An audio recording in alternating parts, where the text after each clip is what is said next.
42. And while we've seen those numbers decrease, we believe that the surge will come again. And in fact, we've seen this over the past couple years. There'll be a large surge and then a drawback. And as we heard Teresa, the executive director of Casa Lita, say, it's like an accordion. One of the things that I think the cartels are counting on is for us at the federal level to become comfortable with the fact that a surge did not materialize as quickly as expected. And if the federal government were to pull back resources or to rest on its laurels, I think that would be the perfect time for a cartel to bring a surge. So what's important for us to do is to go back to our colleagues in DC and say, first of all, things are not easy on the southern border right now. I mean, Teresa was explaining that Casa Lita has 500 people in a shelter tonight. That is still more than you should ever see in a shelter in Tucson on any given day. However, if we were to pull back attention at the federal level, stop working on legislation, pull back resources, we can guarantee that the next surge will come when we're not prepared for it. So this is the time for us to actually make sure our colleagues understand the situation and prepare for both appropriate implementation of current law as well as changes to legislation to close this asylum loophole so the cartels can no longer take advantage of it. All right, KLD. I guess what would be a solution you think is acceptable from the federal government to move forward and to assist the communities down here in Southern Europe? Oh, we have lots of ideas. Do you want to talk about the work you're doing on asylum? Yeah, we have to be able to clarify what asylum means. That's the biggest loophole that we have in the federal system right now is that people coming across requesting asylum that we really know in law don't actually qualify for asylum, but they're being released in the country and sometimes waiting years to be able to get a decision to say, no, you don't qualify.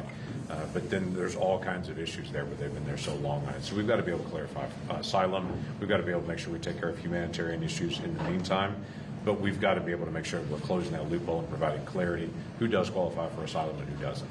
It's important to know that right now, because of this loophole in the asylum law, it is cartels like the Sinaloa cartel who choose who comes into the country, through what venue, and when.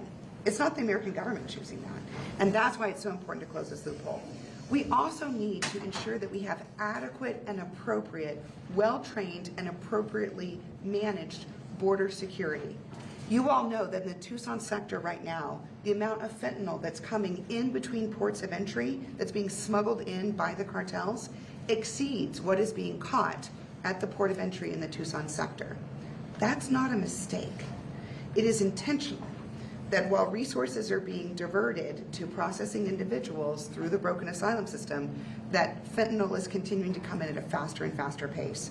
So part of what we must do legislatively is provide appropriate resources and technology for our CBP agents across the southern border to stop both the illegal flow of drugs, but also the flow of individuals who are security risks to our country. NBC News.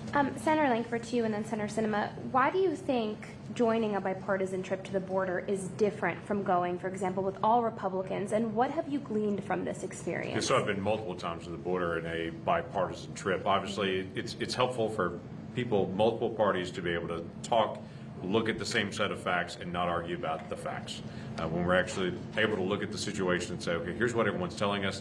At the same time, it gives us an opportunity to be able to talk afterwards and say, that's a problem we've got to be able to resolve. If you can at least agree on what the problem is, you can start arguing about what the solutions are and to try to figure it out, but at least you're working on the same problem. Sometimes when you end up in an all-Democrat trip or an all-Republican trip, or I guess an all-independent trip, then you end up looking at things that are lined up with what your perspective is instead of seeing a whole. That's right. And Senator Sinema, to you, do you think the administration has been upfront with the American people as just to how bad this crisis has become? No. Several weeks ago, we actually heard testimony from Secretary Mayorkas in our committee, the Homeland Security Committee, where he was unwilling to say that this is a crisis. Just several weeks later, I held a hearing in that same committee, the Border Subcommittee. Senator Lankford and I brought in individuals to testify, including the Pima County Deputy Supervisor, who talked about the fact that this was a crisis. During that hearing, each one of the witnesses, including the mayor of Yuma, Arizona, and the mayor of Sierra Vista, Arizona, were asked, is this a crisis? Every single person acknowledged in one word, Yes. The reality is we are facing a crisis. And so while some, as Jose mentioned, are saying that the surge hasn't been as bad as it was anticipated, what you've heard here today from the folks who are on the ground is that we are still managing a crisis every single day. The town of Nogales does not have the ability to manage 100 individuals from African nations released into the streets of that small community. This is a crisis for every border community.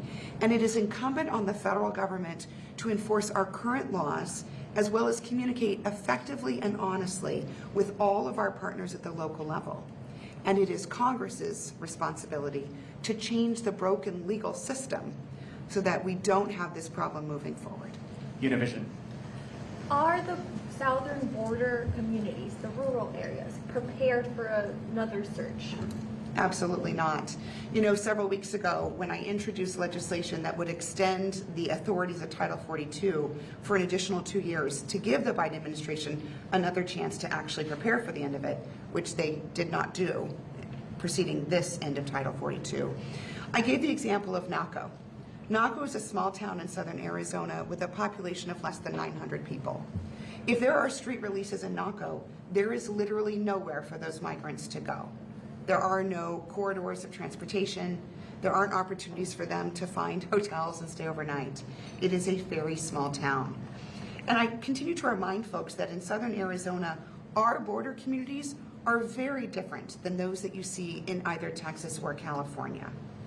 Many folks here in Arizona will remember just a year and a half ago, when there were migrants released in small communities, the mayor of Gila Bend put migrants in his personal vehicle and drove them into Phoenix so that they could get dropped off at the shelter in Phoenix, because there is one stoplight in Gila Bend, no shelter, nowhere for them to sleep.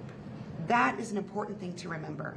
So when folks from other large cities around the country say, gosh, it's really difficult to have large groups of migrants coming into our cities, I understand, and I'd like to invite them to Naco. All right, guys, we'll have to wrap. Thank you so much for the time. Thank Thank you. you. I like it. Thank you.